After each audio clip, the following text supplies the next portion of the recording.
เจอบอกเกอร์มา5 ครับผมมาไปลิ้นน้ำพุซ่าบอกเกินเรียกพุซ่าเลี้ยงงัวขย่ายนะเร็วเบื้องต้นอันนึงคือว่าก็คือว่าอันนั้นอยู่เป็นตะแผ่ก็โตมินิอิวมันเริ่มขึ้นโค้งขึ้นอันนั้นมาแล้วคือว่าง่ายทุกคนซอคนมาซอยกันยากทุกคนแบบซอคนจางนะมันไม่ค่อยมีนะทุกคนที่ลองสั่งนี่นะสบายดียินดีต้อนรับเข้าสู่ซองข้องมีนาซาวลงพะบางเด้อทุกคนเลยสบายดีกันตอนแรงทุกคนเนาะก็คือซีออกไป5 ออโต้ทุกคนเนาะแล้วก็สิไปเบิ่งไอ้ตัวเกี่ยม5แล้วเพราะว่ามื้ออื่นไอ้ตัวน่าจะได้ขึ้นไปนครหลวงแล้วทุกคนเมื่อวานนี้มีนาก็ไปนะแต่ว่ามีนาบ่ได้ถ่ายคลิปซื้อวันนี้ก็เลยว่าซีออกไปทุกคนตอนนี้4 โมงละ5 กะขวดตัวเป็ด5 กะลกตัวเป็ดแล้วนะเพราะว่าน้าพาเพิ่นไปซื้อเป็ดมาแล้วตัวเป็ดมันค่าหักทุกคนเนาะเพิ่นก็เลยเอามาให้ครัวนี่สิเอามาหุงไปได้เอามาหุงไปให้แม่จันแล้วก็เอา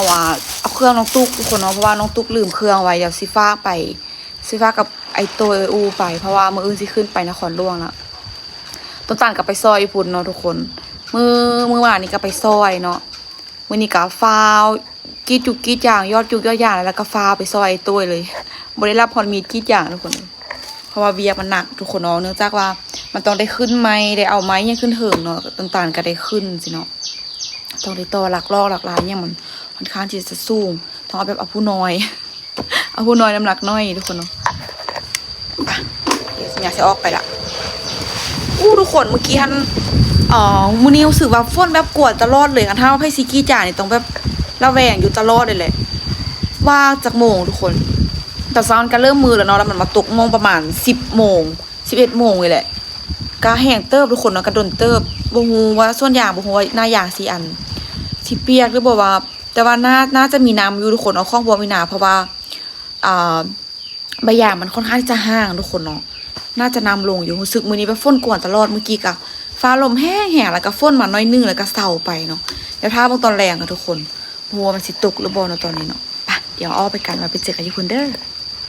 ป้าจะดังกึกนึงให้อีกโอ้ยดูน่ะคุณน่ะจะไปล่าว่าเมื่อยล่ะเมื่อยนอนกินนม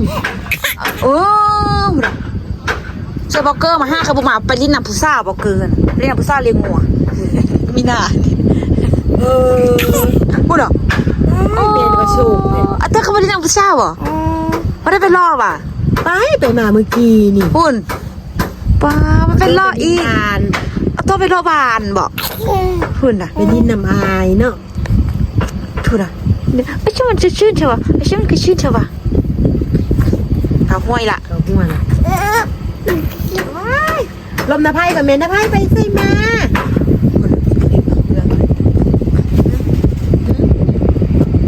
ตัวโอ้ยไปตลอดนะคือเป็นแบบนี้คือดื้อแท้ตัวชี้ขาดแล้ววะบอกตัวชี้ขาดละมาพี่แม่ไปหนมนไปเพื่อนนะตัวชี้ขาดแล้ววะบอกขาดที่พ้นเก้าแล้วเนาะย้อนพ้นขาดอะไรมึงไม่เห็นเราขี่ยมรถเกี่ยมรถเมติดรัดน้ำมันตัวยามมูเป็นตัวเราติดน้ำมูเนาะว่ายามตัวเป็นเอาติดมูติดเธอแม่มันได้ติดเธอไปตูเด้เอามาติดไม่ตูอีกคุณนั่นแต่ไปตูกับหอมอยู่ก็ติดวัดตัวเศร้าแล้วตัวเนาะบอกตัวเศร้าอะตัวเศร้าเป็นบัตรละคุณนะมีแห้งขนาดนั้นโอ้ยอย่าเป้าไปไหมเป๋ป่าโอ้ยไม่อู้ไปใส่ไม่อู้เฮ็ดกินโอ้เฮ็ดกินเขาลุงชิมายามเขาลุงใส่โอ้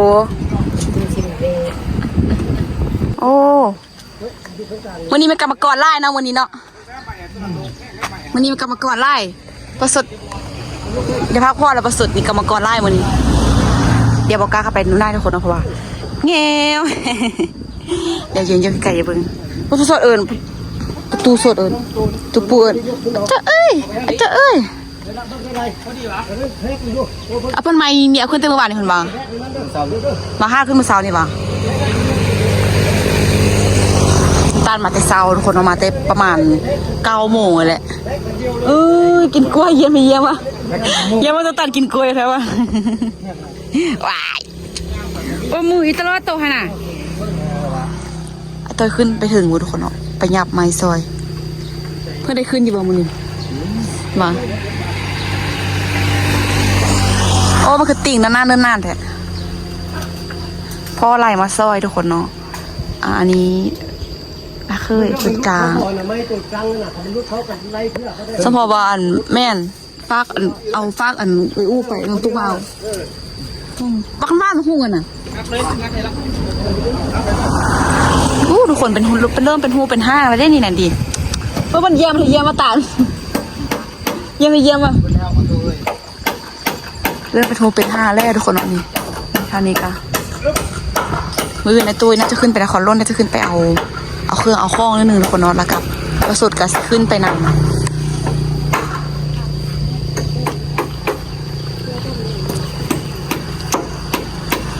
บรรยากาศข้างบนมือนี้นะใครจะบดแดดเฮงในมือนี้เนาะแดดแต่ว่านั้นน้อยหนึ่งทุกคนแล้วกับบุดฟ้าลมหมดเลยหมดมือเลยตอนนี้ก็ยังลมอยู่มือแรกนี่สิกาคิดอย่างอยู่บ่ทุกคนเนาะเพราะว่าฝนกวนตลอดประสดก็เหมือนนครร่วมอื่นไปอู้เฮ็ดกินอยู่รุมทุกคนโอ้ยคือตีนนั่นเถอะตีนนั่นขนาดแอบเอาไก่นิดนึงกันเสี่ยวเอาตัวนี้ขึ้นแล้วก็ไข่ทุกคนเนาะเวียกสู้เวียกนางอย่างแต่มีแต่เนาะอันมุงเนาะอย่างแต่มุงร่างขาอย่างสิเนาะอุ้ยแล้วอย่างแต่มุงร่างคอร่างขาอู้เย็นแห่ทุกคนเลยคนน่ะติ่งนั่นอยู่บอกไอ้ตุ้ยซิวขนาดเลยมินานี่ขึ้นไปนี่คือซ่าค่าซันเกี่ยวเลยนี่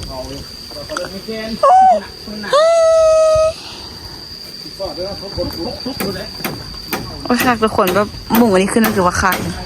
รักใหญ่เลยทุกคนแต่แบบเบิ้งคือว่าอันนั้นพอแบบเริ่มมารู้สึกว่าใหญ่แฮงยังสิได้โตะกอมาทางหน้าคนเนาะเกาะมาทางหน้าพี่อยู่หมาเมื่อนั้นถ้ากับตอนตามมาซอยล่าสุดตอนนั้นเนาะทุกคนเนาะเป็นขุดเทคานเนาะขุดเทคานแต่กาบ่ทันได้มาซอยเลยเนาะเพราะว่าพากันอยู่กับย่างเพราะว่าพากันไปดองทุกคนเนาะแล้วก็มามื้อวานนี้มาซอย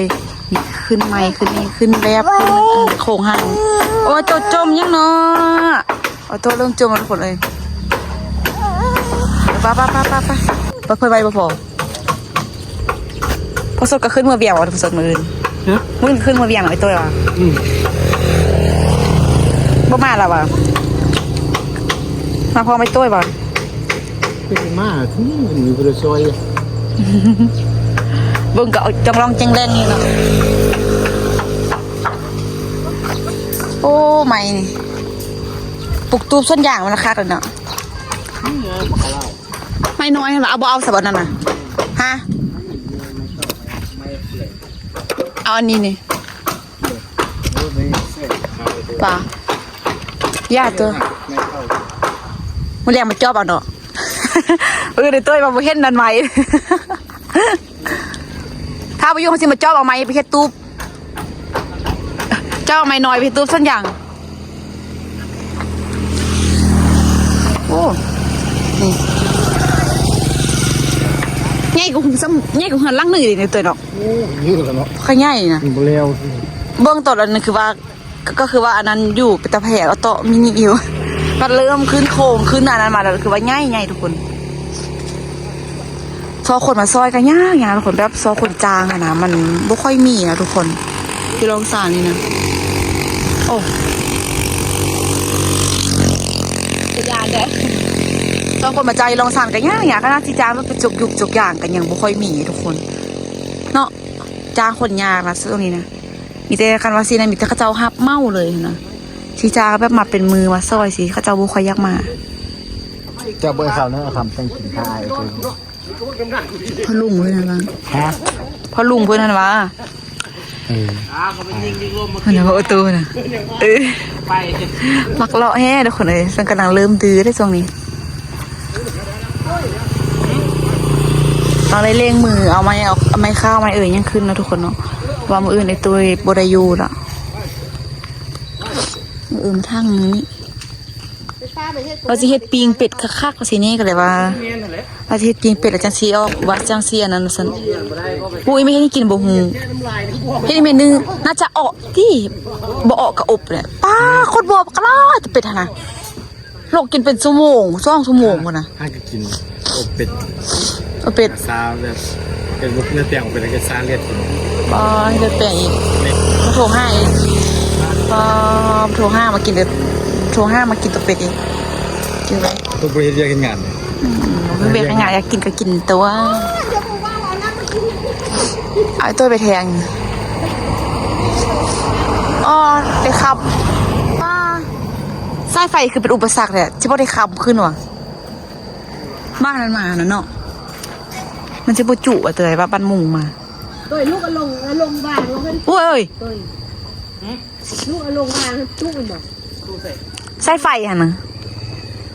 จุไหมฮะวะคำขึ้นซื่นบ่ แต่ว่าแถวนี้มันเรื่องยางหรอมันก้มหรอมันขึ้น มันชื่อมันก็ยากเลยมันชื่อโตพันนี่เป็นข้องเวลาบอกข้องอำลาบอก ทุกโบศพโอ้มันจะจุนให้นะคิดว่าฟ้ามันดำผมเป็นแล้วเขาจะจุนให้เนาะ ลูกปีไปที่เดิมมา กับกุ๊กกิ๊ก ปีไปที่เดิมมา ไอ้แค่พักเบอร์น่ะมาสิไปซอยมาลกเป็ดซอยบ่มาบ่เห็นป้าทุกคนเมื่อวานนี้มีหนาลดลมมีหนาจะให้เบิ่งเด้อลดลมเจ็บแท้จะมาอย่างนี้คนน่ะ ตัวเอาขนมมาเลย อันนี้ก็เจ็บปวดป้าแข้งมาเลยห้าขาเห็นนี่เจ็บเมื่อวานนี่ทุกคนอันนี้มีหนากับปวดมาเลยนะเขี้ยวกับเจ็บ ส่งผ่านส่งด้วยช่องผ่านจะเลือก4,000 เก็บภาพมาบ้างกูด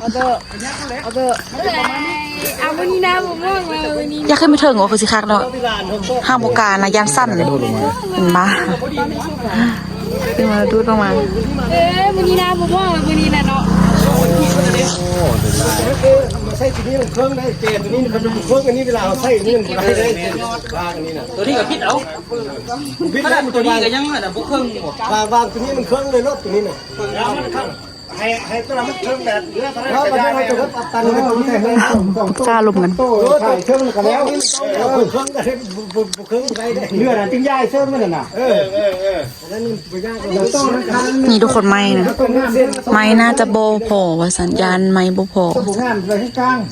บ่พอกันน่าจะได้ซื้อทุกคนเลยไหมแต่ว่าไม้อันนี้งามนะไม่งามขนาดสิวขนาดไอ้ตุ้ย ขึ้นมาเท่ากันมาเลย เพิ่น มาเวงไม่ตัน ขึ้นไป ขึ้นไปถึงมั้ย ขึ้นไปถึงเลย ตามพิษย่ายตันย่ายไม่ก้อน ยายไม้เห็นบ่ยายไม้พี่ไม้ รอลาทางมอแล้วงาน ลูกไปไหน ขึ้นไปนำไหม อายกไอสิพิกาขึ้นเรียกบางทีค่าสั้นดีๆกันนี่นะยานนะปีนต้นไม้ในหนึ่งปีนเก็บผักกระถิ่งอย่างสั้นดีๆทุกคนในความยานความสูงนะ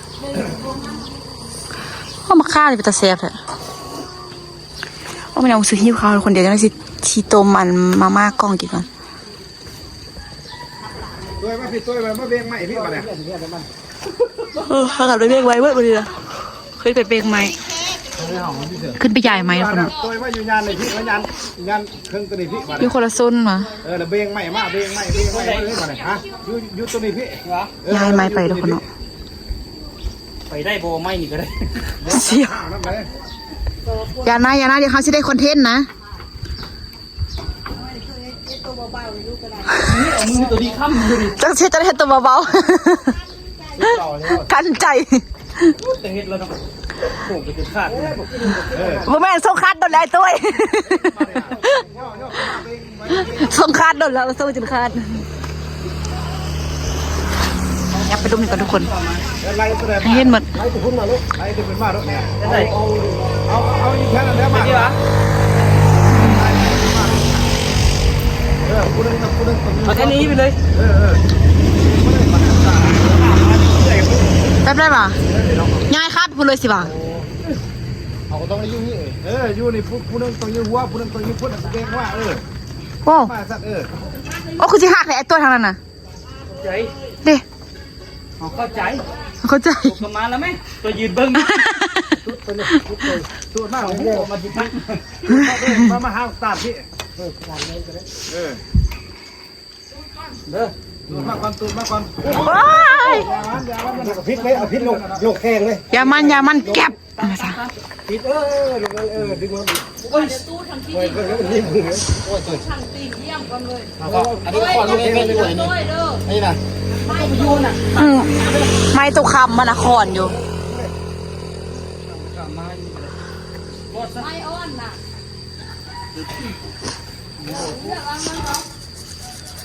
ไม่เอ็นตัวคำมันคอน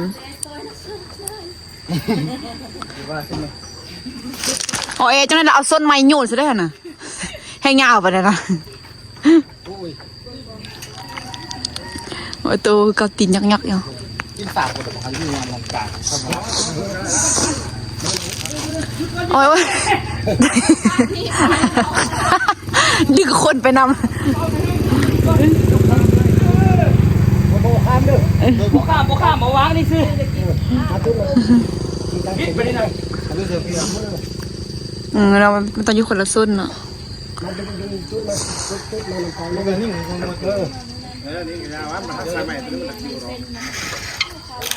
โอ้ยให้ทุกคำเลยทุกคนขอนงังเอาขึ้นนี่เลยเนาะแวนขึ้นไปหรอก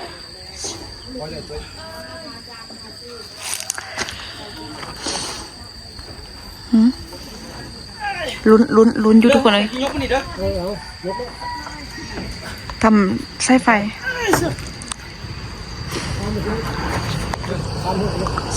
อยากทุกคนเลยเที่ยว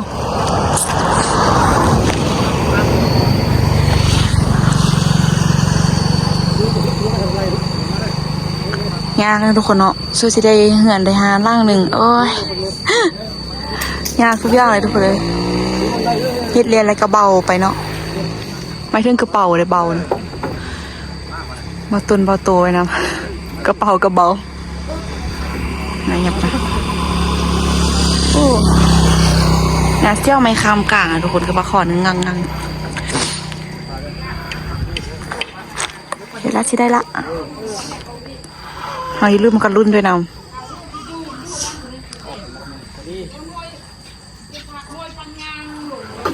นี่โตทุกคนเพราะไม้สั้นเนาะนี่โอ้ไม้ตัวนี้ก็โตคือกันเนาะไม่น่าคิดว่าไม้ตัวนี้หยาบคือว่างามเลย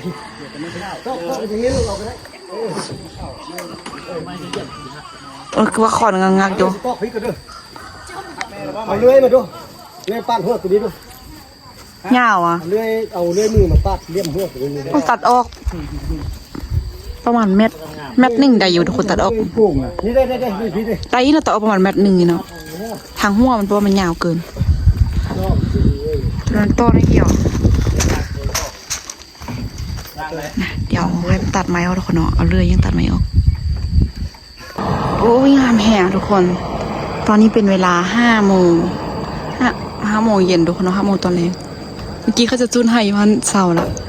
งาม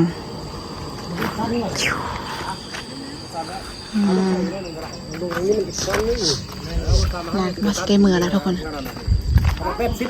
น่าจะขึ้นนี่ยังหมดแล้วทุกคนนี่ต่อมาอีกประมาณ1 เมตรทางล่างก็ประมาณ1 เมตรทุกคน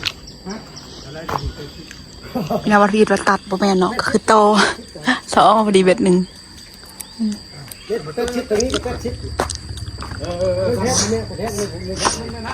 งามขนาดพี่ปีกับปุ๊กกิ๊กมาแล้วทุกคนถ้าเอาตั้งหัว80กระแทกตั้งหัว80ด้วยแล้วทรายขามันต้องตีนพุท ไม้ข้าวไม้เอ่ยทุกคนเนาะไม้มันยังไม่ยะลายยามีหนาโบโห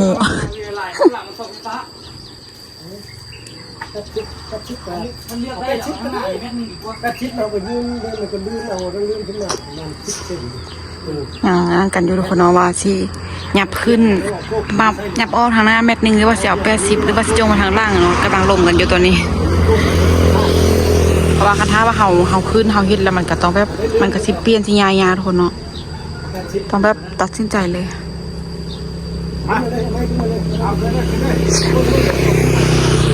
เอาไม้ขึ้นอีก ย่ายจะก้อนตีกินต่อพี่ย่ายก้อนเอาไม้ยายเพื่อดูความเรียบร้อย ถ้าไปตอดงับเลยบ่ได้เลยเอาขึ้นมาเอาไป ยายเพื่อเบิ่งความเรียบร้อยนะคะ เฮ้ยห้ามไปตามกัน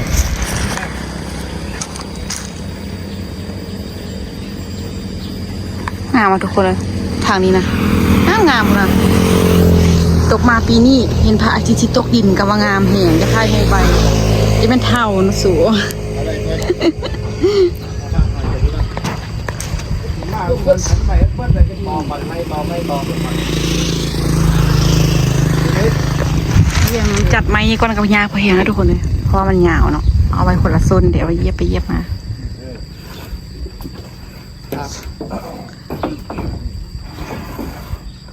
บอกมึงไงบอกเอา บ่ดูมันสิงานเจียนเข้ามือบ้า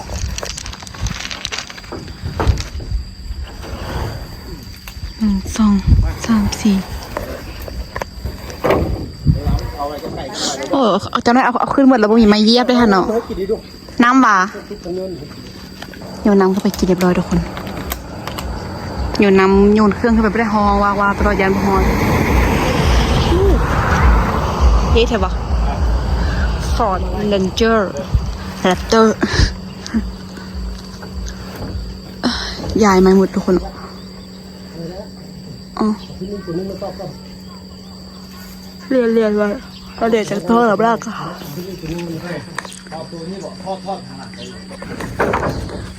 นอนไม่น่านอนจะโมไม่น่านอนคิดยอดยางไปแล้วแม่ฮิตเวียกเหงื่อเนี่ยแลประมาณอาบน้ำแลประมาณ11 โมงทุกคนนอนไม่แล้วประมาณ11 โมงปลายนอน2 โมงจนตามไปเอาอันนั้นไปปลุกฟ้าลูกมาครัวเป็ดครัวเอ้ยแล้วก็ออกมานี้เดี๋ยวตอนแรงมึงฟ้ามึงฝนสิเข้าไปคิดอย่างอีกทุกคนเนาะย่านกรีดไปแล้วฝนลาดนะต่อไปมากแล้วไม่ครับยักไปคนไหนบ้างเนี่ยไปยักไปยักไปเลยเลยก็มันที่นั่นแล้วก็คนบนแล้วมันไล่เลยเขาล่มเขาเลยแล้วเขาเอาคืนต่อนับตัวนั้นอาจจะบริยินเพื่อนลมกันจุดทางถึงทุกคนเนาะเพราะว่ามีนาอยู่ลุ่มดิไก่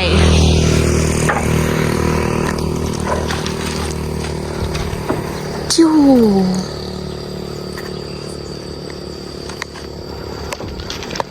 เรียบร้อย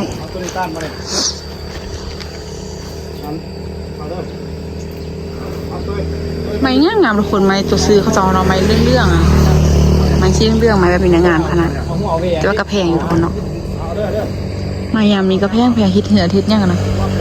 อะไรว่ามีนาสิไปเฮ็ดตู้บังเอากับแบบบรายยังเฮงอะทุกคนที่ไปซื้อไม้มันก็แบบมันก็เกินทุกคนเนาะเพราะว่ามันแพงแหงเขาก็ต้องได้ไซส์ไม้เต็มเดียวถ้าเก็บเอาไม้เก่าเนาะลุมพ่นอยู่เงินถ้าเก็บเอาไม้เก่าเดี๋ยวไปทาซอยเบี้ยย่างไอตัวแล้วทุกคนเนาะคันไม้เลื่อยยังก็เดี๋ยวไปปลุกตู้กันไม้ต่อ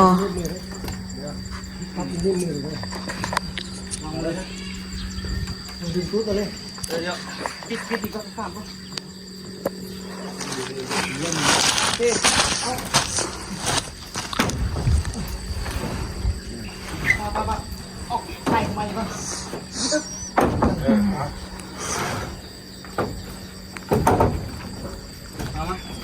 แดดเริ่มซองแล้วทุกคนเมื่อกี้ยังบดอยู่เพราะว่าอันคอนไฟบัง5 โมงปลายแล้วยังตะเป็นอยู่บงสู้ทุกคนใครว่าไม่ยามหน้านี่ข้ามมาได้สันนี่นะมือแล้วนี่5-6 โมงเริ่มมือแล้วอันนี้6-7 โมงก็คือว่าอย่างแบบอย่างสว่างอยู่นะทุกคนคันฝนบ่ตกเนาะ มีน้ำบ่ได้เข้าไปเยี่ยมมันส่วนใหญ่ว่ามีน้ำอยู่โปะอยู่บ่เพราะฝนกระตกโดนเติมเนาะแต่ว่าก็บ่ค่อยแห้งแห้งอะนะเป็นซ่าๆเด้อคนเนาะ ปลาเล็กลุ่ม เรียบร้อยนี่ยังซ่องตัวนี้ทุกคนเนาะซ่อง3 4ยัง4แล้วก็ตัวนั้น5เอาไว้เหยียบทุกคนเนาะตัวสุดท้ายออกเ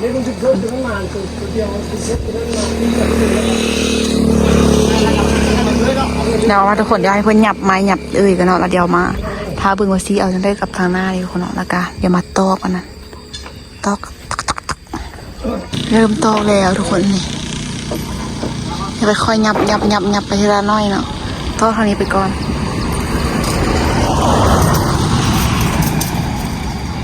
ไม่ข้าวยังพันลิโต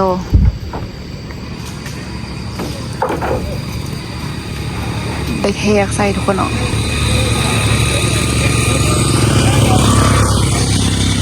เสียวหัวเจมันนั่งอยู่ลุมมาเลยใส่เสื้อมัดดึงเพราะว่าอยู่ไก่ทุกคนเคยอุ่นเป็นคนตอกห่อนะทุกคนนั่งเลยเอาขนาด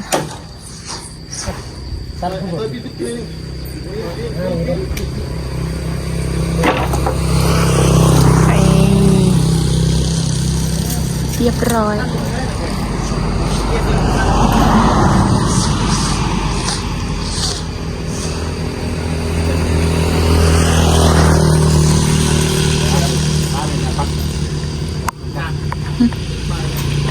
จะรถ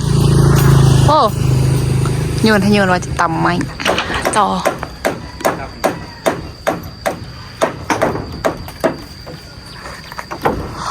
ต่อซอกไว้เลย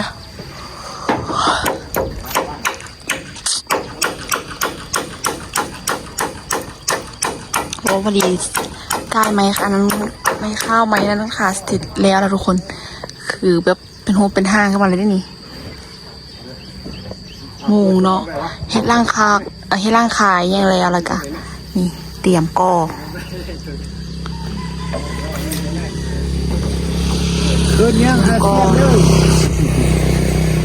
ก็แล้วกระโบกติดเพดานฮาซี่โอ้เตรียมเครื่องในห้างอีกหลายขั้นตอนอยู่ดิทุกคนเลย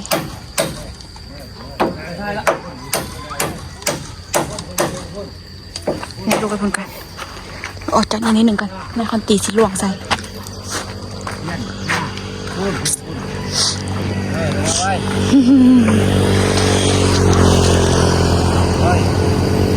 แต่เป็นเรือสตกดินละ5 โมงครึ่งแล้วทุกคน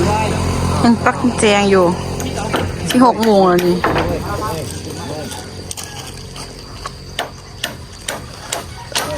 ดึงไม้ไปพี่เด้อโอ้ยลงมาป้าต้อยคนเนี้ยป้าหมดแล้วทุกคนเดี๋ยวรอตอกไปเลย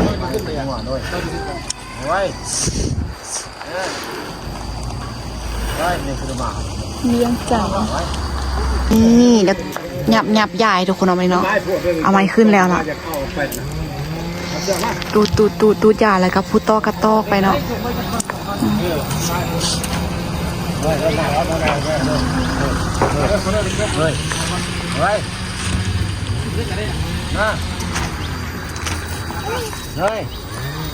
ใส่เสื้อดึงเอาอยู่กลางกำลังจับกันหินเข้าปากเด้อแล้วก็ออโต้ก็ขาดนะเนี่ยทุกคนออโต้ก็ได้วางขาดตามกลางเหือนั่นแหละ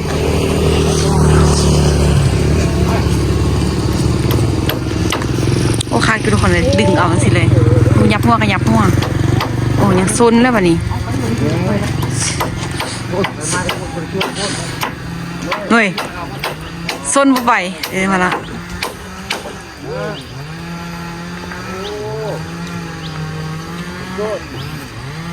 คักแท้ พอยุ่นคนไม่นะสมัยข้าวไม่ละถึงแล้วเอาคือฝนโมเมนต์บอกปิกนิกได้ทุกคนเนาะบรรยากาศนะสิเนาะพอดีเดี๋ยวฝนพัดไปฟ้าลมฝนพัดพอจอยตัดไม้ลุ่มทุกคนเนาะโอ้ย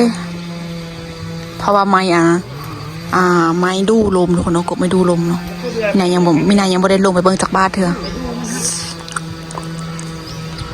โอ้ยบางคนบ่มีแหงโยนเสือก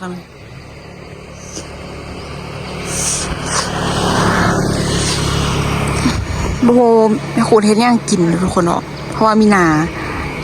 าลกเป็ดแล้วมีนาออกมาเลยเดี๋ยวจากนั้นก็จะได้เข้าไปก่อนน่าจะได้เข้าไปก่อนต้นตาลนะคนเนาะเพราะว่าต้นตาลน่าจะยังบ่ทันแล้วไงก็สิหยับสิย้ายไม้ทุกคนเนาะหยับย้ายไม้แล้วก็ให้นาเคยมันตอกทุกคนเนาะเคยโอนเพิ่นตอกผู้ใดเนาะเพียงจังตรงนี้รถไทยทุกคนเนาะรถไทยรถกรุงเทพรถดูเที่ยวดูเที่ยวประเทศไทยอยู่นั่นเห็นมาลองสารพี่เห็นขึ้นไปใส่สมบูรณ์ทุกคนเนาะเพราะว่าโซนนี้ใส่สมบูรณ์งามทุกคนเนาะโซนนี้ใส่สมบูรณ์แบบฝนตกเนี่ยตลอดมันก็เขี้ยวงามแล้วขดเริ่มไปลิ้นไปเที่ยวไล่นะ กินข้าวแซ่บ เดี๋ยวเมียสิได้ออกเมืองกันแล้วทุกคนเนาะเพราะตอนนี้6 โมงละบุหัวว่ามันควรเฮ็ดกินแล้วหรือยังแต่น่าจะเฮ็ดละที่อย่างแต่ใหญ่ไหมแล้วก็ต้อแล้วก็แล้วมันบอกเจ้าเฮ็ดยังอีกหวัง บ่แล้วอย่างไรย่าง บอไม่ใช่วันนี้นะจะใหญ่ไหมต้ออะไรแล้วกับมันได้มีอย่างเฮ็ดแล้วมันบอก ก็จะเป็นเขามารับมีดแนวใหญ่เลย มาเอาคนประมาณในคลิปนี้เนาะตั้งมาเบิ้งไอ้โต้ยเลยทุกคนแล้วก็เอาเครื่องให้ไอ้อูเพราะว่ามื้ออื่นเดี๋ยวยาสิลืมแล้วมาซีอันนั้นกันทุกคนเนาะเพราะว่าส่วนน้องตุ๊กซีเฮ็ดซีเหียนี่ยังไงก็ต้องเป็นเดือน2 เดือนเนาะมาในคลิปนี้ขอตัวลาไปก่อนจะได้กับพาทุกคนกดไลค์กดแชร์กดติดตามเพื่อเป็นกำลังใจในการมีคลิปต่อไปเด้อสำหรับคลิปนี้ขอตัวลาไปก่อนเจอกันคลิปหน้าบ๊ายบาย